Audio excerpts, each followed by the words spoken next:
সকাল থেকে সরগরম, রক্ত ঝরলো, নাটক হলো। নেতার বাড়ির সামনে শুয়ে পড়ে নাটক হলো যে যদি তদন্তকারীরা নথি খুঁজতে যান তো বুকের উপর দিয়ে যেতে হবে। দেখালাম সেই ছবি, সকালের ছবিগুলো একটু দেখাই আপনাদের। সকাল থেকে কি হলো, ইডি আধিকারিকের 8 জনের একটা প্রতিনিধি দল, তারা শেখ শাহজাহানের বাড়িতে সরবেরিয়ায় তারা সেখানে যান। সেখানে গিয়ে তারা নথির সন্ধানে গিয়েছিলেন।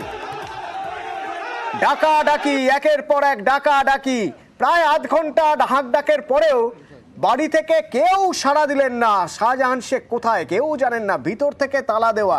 আর যখন সেই তালা তারা খুলতে গেলেন পারলেন না। অবশেষে সিআরপিএফ জওয়ানদের নিয়ে এসে তালা ভাঙার চেষ্টা করলেন। যখন ভাঙার চেষ্টা করছেন তালা, তখনই আস্তে আস্তে কিছু মানুষ জড়ো হতে শুরু করলেন শেখ শাহজাহানের বাড়িতে। ভিড় বাড়ল। এরা কারা? বেতাজ বাদশাহ শেখ শাহজাহানের অনুগামী। প্রথমে বিক্ষোভ, স্লোগান, তারপর হুমকি, দেখে নেওয়ার হুমকি, শেষে একেবারে চড়াও।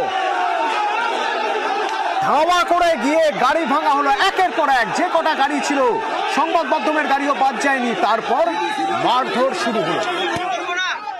শুরু হলো মারধর।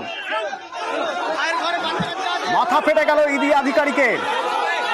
একবার ভাবুন, তদন্ত করতে এসেছিলেন, নথির সন্ধানে এসেছিলেন, মাথায় স্টিচ নিয়ে, মাথায় ব্যান্ডেজ বেঁধে রক্ত ঝরিয়ে বাড়ি ফিরছেন। এখানেই যদি থেমে থাকতো, না এখানেই থেমে থাকেনি। এরপরে যতটা গিয়ে পড়লো ক্যামেরার উপরে, আর ক্যামেরার পিছনে যারা রয়েছেন, যারা ক্যামেরা করছেন, ক্যামেরার মাধ্যমে ছবি দেখাচ্ছেন, তাদের উপরে, যারা খবর করছেন, হাতে বুম হাতে নিয়ে রয়েছেন, তাদের উপরে খুব রাগ। কেন তারা খবর করছেন? শেখ শাহজাহানের বাড়িতে ইডির আধিকারিক আসছেন, ইডির তল্লাশি চলছে, সিআরপিএফ জওয়ান আছে, সেই খবর করবেন, সেই ছবি দেখাবেন। অতএব মার মার এবং মার, ব্যাপক মারধর করা হলো। ওই দেখুন, আমার সহকর্মী বিপুল শুয়ে রয়েছেন ক্যানিং মহকুমা হাসপাতালে। এমন মার মারা হয়েছে, সারা গা হাত পা এখন এক্সরে করাতে হচ্ছে, কোথায় কোথায় কোন হাড়ে কি হয়েছে। কথা বলার মতো পরিস্থিতিতে নেই, এখনো কথা বলতে পারছেন না ঠিক মতো। হ্যাঁ, ট্রমাটাইজ হয়ে রয়েছেন আমার অপর প্রতিনিধি অমিত।